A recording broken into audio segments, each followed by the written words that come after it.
انہو کان فاحشۃ، یہ بہت بڑی، بولو بھائی، دیکھو میں جوان لڑکیوں سے ایک بات کہتا ہوں کہ آج آپ اپنا گھر بسانے کی کوشش کرو کسی شریف آدمی سے نکاح کر کے، حرام مزے اڑانے کی کوشش میں مت لگو، کیونکہ پھر بڑھاپا بہت ستائے گا تمہیں.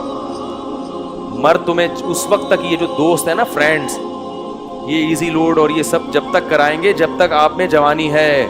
ذرا سا یہ عمر کی زیادتی کی وجہ سے حسن خراب ہونا شروع ہوا، جیسے ٹیشو پیپر ہوتا ہے نا، استعمال سے پہلے بڑا اچھا ہوتا ہے، استعمال کے بعد کچرے میں پھینک دیا جاتا ہے، ایسے پھینک دی جاؤ گی کچرے میں. بہت ہو رہا ہے یہ، اور یہ زیادہ تر ہوتا ہے ان جو ماڈلنگ سے تعلق رکھنے والی خواتین ہیں نا، ان کے ساتھ تو بہت ہو رہا ہے. جب جوان تھیں تو ساری کمپنیاں آ کے بلاتی تھیں ماڈلنگ کے لیے، یہ والا پوسٹ چاہیے. جب تھوڑا سا ان میں جھریاں آنا شروع ہوئیں تو کمپنیوں نے لفٹ کرانا چھوڑو. پھر ان کا کام صرف یہ ہوتا ہے کہ کہیں بڑی تقریب میں کسی شو میں بلایا، ایک ایوارڈ دے دیا، لوگ اس عزت کو دیکھ کے سمجھ رہے ہوتے ہیں ماشاءاللہ اب تک عزت ہو رہی ہے. وہ 4 منٹ کی، آدھا گھنٹے کی، 1 گھنٹے کی ہوتی ہے، اس سے پہلے بھی کوئی پوچھنے والا نہیں اور اس کے بعد بھی کوئی پوچھنے والا نہیں ہوتا. اللہ نے یہ جو جوانی دی ہے، خوبصورتی دی ہے، اس کو ناجائز استعمال مت کرو. کسی شریف آدمی سے جلد نکاح کی کوشش کر کے اچھی فیملی میں جا کے اپنا گھر بساؤ اور اسی پر اکتفا کرو، گزارا کرو. کیونکہ جب بڑھاپا آئے گا نا تو وہاں آپ کو عزت ملے گی بہت زیادہ. کیونکہ جب عورت خاندان میں جاتی ہے کسی، جیسے جیسے عمر زیادہ ہوتی ہے اس کے گریڈ اسی حساب سے بڑھنا. ابے بول لیا کرو یار خدا کے بندو، اس کے گریڈ اسی حساب سے بڑھنا شروع ہو جاتے ہیں. جتنی زیادہ عمر بڑھے گی، پہلے ماں بنے گی تو ماں ہے، پھر دادی بنے گی. ہمیں یاد ہے ہماری والدہ اتنی بوڑھی ہو گئی تھی، اللہ مغفرت فرمائے، اور بستر پہ پڑی ہوئی ہیں، لیکن اب تک ان کی یاد دماغ سے نہیں نکلی. کچھ بھی نہیں کرتی تھی بیچاری، لیٹی رہتی تھی، لیکن وہ بھی ایک اچھا لگتا تھا اور دل چاہتا ہے کہ کاش دنیا سے نہ جاتی. وہ بھی اب یاد آتی ہے. بوڑھی ماں جتنی بوڑھی ہوگی اتنی زیادہ اچھی لگے گی. پھر ہمارے بچوں کی دادی تھی، وہ بچے الگ پھٹے ہوتے تھے. ہماری والدہ اتنی بوڑھی ہو گئی تھی نا آخر عمر میں کہ ان کے ہوش آواز نہیں تھے، بستر پہ پڑی رہتی تھی، بس بستر پہ پڑی رہتی تھی، کچھ نہ بولتی تھی نہ سنتی تھی. بس جب تسبیح پکڑاؤ تو تسبیح ہاتھ سے گھمانا، عادت پڑی ہوئی تھی نا. آج جب بڑھاپا آئے گا نا تو بوڑھوں کو کچھ بھی دو گے نہیں، موبائل دو گے ایک دم ٹک ٹک شروع ہو جائیں گے. یہ جو نوجوان نسل ہے نا، ان کے بڑھاپے کی بات کر رہا ہوں، کیونکہ ساری زندگی تسبیح گھمائی ہے تو بڑھاپے میں کچھ بھی نہیں یاد رہا، دماغ کام کرنا چھوڑ دیا تھا ان کا. تو اب جب تسبیح پکڑاؤ تو خود بخود تسبیح. سورہ یاسین جب میرے بھائی پڑھتے تھے تو جو آیت کہیں وہ ایک حرف رہ جاتا تھا نا تو اگلا حرف ان کی زبان سے نکل جاتا تھا. سورہ یاسین بہت پڑھتی تھی. تو کچھ بھی نہیں کر رہی، لیکن پھر بھی گھر میں کیا ایک احساس ہے کہ گھر میں ماں موجود ہے. بچے بھی خوش ہوتے تھے. اس گھر میں لے گیا تو بچے کہتے تھے دادی کو گھسیٹ کے یہاں لے کر آؤ، ٹھیک ہے نا. ادھر بچوں کو تو دادیوں سے، بوڑھوں سے بڑی مناسبت ہوتی ہے. اس گھر میں لے گیا تو بچے کہتے نہیں اماں کو، دادی کو کہاں لے کر آؤ. بچے مانوس ہوتے ہیں. اگر اولاد نہ ہو اور گھر نہ بسایا ہو تو بڑھاپے میں یہ عزت ملے گی؟ محلے والے پوچھیں گے کیا؟ یا وہ اگر کوئی خاتون نے جوانی میں ماڈلنگ کی ہو تو کیا بڑھاپے میں کمپنیاں اس کو یہ پروٹوکول دیں گی؟ شکر ہے یار نہیں دیں گی نا، انہوں نے جواب دیا نہیں دیں گی. تو اس لیے یہ رنگ رلیوں پہ زمانے کی نہ جانا اے دل، یہ خزاں ہے جو بانداز بہار آئی ہے. اور یہ بھی یاد رکھو، جہاں اللہ نے عورت کو حسن بہت زیادہ دیا نا، اللہ عورت سے یہ حسن چھینتا بھی بہت جلدی ہے. مرد بہت دیر سے بڈھے ہوتے ہیں، عورتیں بہت جلدی بوڑھی ہو جاتی ہیں. مرد تو 40 سال میں تو پتہ چلتا ہے کہ آدمی بنا ہے. یہ تو مشاہدے، ایک میڈیکل سائنس کی ایک حقیقت ہے اور مشاہدہ بھی ہے.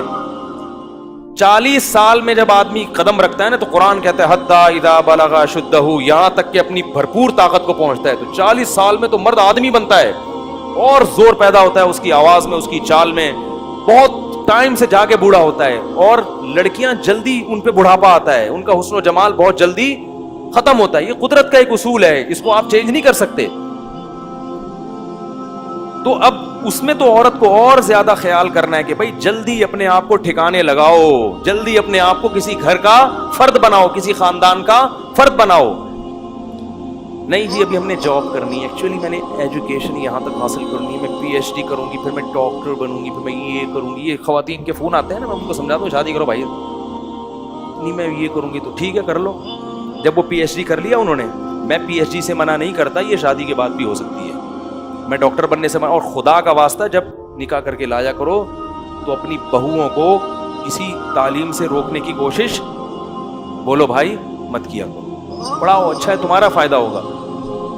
لیکن نہیں جی ابھی ایکچولی کر کر آ کے ڈاکٹر بن گئی.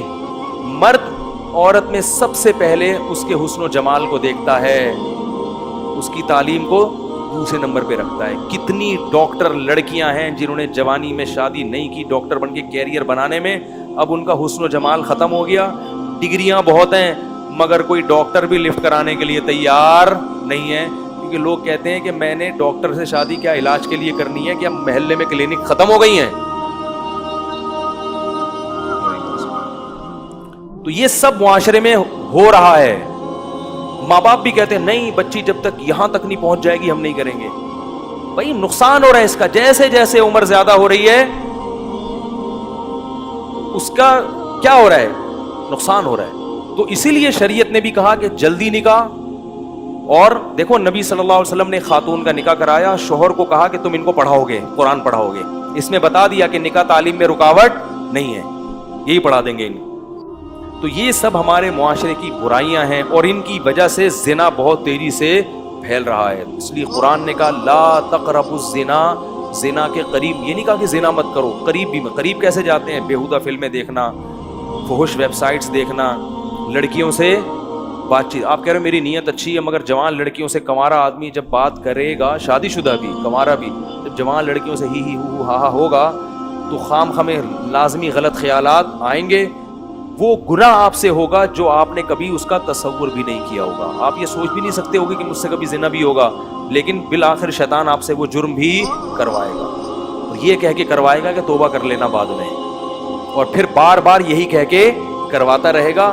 اور پھر بڑھاپے میں بھی یہ زنا, بڑھاپے میں زنا کی طاقت ختم ہو جاتی ہے, زنا کی خواہش اور جذبہ ختم نہیں ہوتا.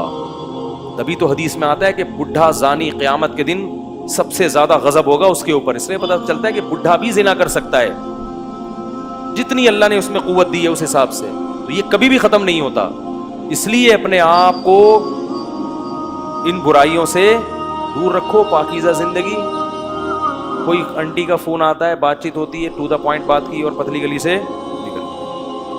میں یہ نہیں کہہ رہا بد اخلاقی کریں کسی سے, ٹو دا پوائنٹ. ہاں جی السلام علیکم, وعلیکم جی. خواتین کی عادت ہوتی ہے ہر ایک سے. اچھا یہ بھی یاد رکھو جو خواتین لڑکیاں خام خام فری ہو جاتی ہیں, ان سے یہ نہ سمجھا کرو کہ میں آپ پہ وہ لٹو ہیں. یہ بھی مرد کو نا خام خام اپنے بارے میں وہم ہوتا ہے. کوئی بھی ہاں ہاں کر کے بات کرے یار لگتا ہے میرے لیے انتظام ہو گیا. تو یہ ایسا نہیں ہے. زیادہ خوش فہمی میں مبتلا ہونے کی ضرورت نہیں ہے. بعض لڑکیوں کی عادت, خواتین کی عادت ہوتی ہے ہر ایک سے اسی طرح بات کرتی ہے. آدمی سمجھ رہا ہوتا ہے یار میرے تو بھائی قسمت کا ستارہ روشن ہو گیا. پھر جب آپ دوستیاں لگانے کی کوشش کرو گے اور خیالات لے کے ڈپریشن کے مریض بنو گے, وہ آپ کو ڈھینگا دکھا کے نکل لے گی. پھر فون کرے گا مفتی صاحب ڈپریشن کا مریض بن گیا ہوں, خودکشی. تو اپنے آپ کو روک کے رکھو اس چیز سے. کیا خیال ہے بھائی, صاف ستھرا دماغ رکھو. اور سب سے بڑی بات یہ جو اللہ نے کہا ہے وہ کر لو بھائی, جو اللہ بار بار کہہ رہے ہیں. تو لا تقربوا الزنا, زنا کے قریب.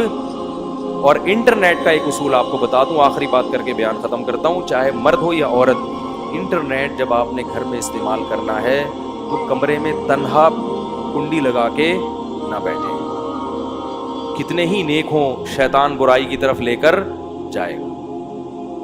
استعمال تو آج کل سبھی کو کرنا پڑتا ہے, ضرورت ہے. تو انٹرنیٹ ایسی جگہ پہ کمپیوٹر رکھا جائے جہاں سب کا آنا جانا, یہ گھر کے سربراہ کی ذمہ داری ہے. بھائی کمپیوٹر یہاں لاؤنج میں ہوگا, سب آ جا سکتے ہیں, جس نے کام کرنا ادھر سامنے بیٹھ کے کرے, ٹھیک ہے نا. اور روم میں اگر ہے تو اس میں کنڈی لگانے کی اجازت بولو بھائی نہیں, دروازہ کھلا رہے گا. تو اپنے اوپر اعتماد نہ کرے انسان. اور ویسے بھی جب کبھی بیٹھو تو گھر کے کسی فرد کو ساتھ بیٹھا لو, اکیلے کیوں بیٹھتے ہو؟ کیا خیال ہے بھائی, کوئی شاعری دیکھنی ہے انٹرنیٹ پر, بیگم کو ساتھ بیٹھا لو. کیا خیال ہے, وہ بھی اس سے فائدہ کیا ہوگا کہ تھوڑا سا اس کو بھی فلم دیکھنا نہ شروع کر دو, کہیں فلم دیکھنی ہے تو چلو بیگم کو بھی ساتھ دکھا کے بٹھا کے دیکھوں گا. وہ بھی جائز چیزیں ہیں. تو تنہائی میں شیطان کو برائی کا موقع ملتا ہے. تو اللہ نے یہ نہیں کہا کہ زنا مت کرو، بلکہ کہا زنا کے قریب بھی مت جاؤ، کیونکہ اللہ کو معلوم ہے کہ جو قریب جاتا ہے وہ اس برائی میں پڑ جاتا ہے. کیونکہ جوان سے ساتھ بیٹھی ہے، سلام دعا کی، خیریت، اپنا کام میں لگ. میں گھر تک چھوڑ کر آ جاؤں آپ کو، اس تکلف کی ضرورت؟ بولو بھائی، خام خمیں. ہمارے ایک دوست تھے، انہوں نے ایک واقعہ بتایا کہ کوئی خاتون وہاں ڈیفینس میں کوئی لڑکی کھڑی ہوئی تھی، تو بہت ہی بیہودہ سا لباس تھا، تو کسی لڑکے کو شرارت ہوئی، اس نے کچھ جا کے چھیڑ چھاڑ دیا. جب اس نے چھیڑا ہے نا تو لڑکی نے گالی دی. تو جیسے ہی گالی دی تو جتنے لوگ تھے نا، انہوں نے دیکھا کہ یہ خاتون جو ہے اس لڑکے کو گالی دے کے نقصان پہنچانا چاہ رہی، تو سب نے اس لڑکے کو ٹوٹ گئے نمبر بنانے کے لیے. ہر آدمی نے ہیرو بننے کے لیے کہ میں آپ کا دفاع کروں گا. اور اتنا مارا بیچارے کو، اس کا سر پھوڑ دیا، وہ پٹیاں بندھی ہوئی اس کے. تو جو دیکھنے والا تھا نا، اس نے مجھے بتایا کہ یار غلط تو کیا اس نے، مگر اتنا غلط نہیں کیا، اس کا بھی تو لباس دیکھو نا کیسے بیہودہ لباس میں. میں نے کہا اصل میں وہ جنہوں نے مارا ہے نا، وہ انہوں نے اس کو جرم کی سزا دینے کے لیے نہیں مارا. وہ تو خود پتہ نہیں کتنے آنکھ مٹک کے کرتے ہوں گے سارا دن. انہوں نے ہیرو بننے کے لیے کہ میں جب موجود ہوں تو تجھے چھیڑنے کی ضرورت کیا ہے، میں جب ہوں تو تمہیں چھیڑنے کی ضرورت. تو عورت اگر اپنا لباس پراپر پہن لے گی تو ان بدماشیوں کی نوبت. دیکھو اللہ کا واسطہ، اس رمضان میں خواتین سے ایک بات کہتا ہوں کہ ایک گناہ تو کم از کم چھوڑ دیں، بے پردگی. پراپر پردہ کیا کریں، پراپر ڈریس پہنا کریں، نامحرم رشتہ داروں سے پردہ کر لیں. خدا کی قسم یہ ایک گناہ بھی اگر خواتین سے چھوٹ گیا اس رمضان میں تو انہوں نے رمضان کو کیش کرا لیا. عورت کے لیے اس زمانے میں نماز قضا کرنے کے بعد سب سے بڑا جرم بے پردگی ہے. سب سے بڑا جرم کیا ہے؟ اس سے بڑے فسادات ہو رہے ہیں، بہت معاشرے میں برائی پھیل رہی ہے. اللہ تعالیٰ اس جرم سے ہماری خواتین کو توبہ کرنے کی توفیق عطا فرمائے. سبحانک اللہم و بحمدک، نشہد ان لا الہ الا انت، نستغفرک و نتوب الیک.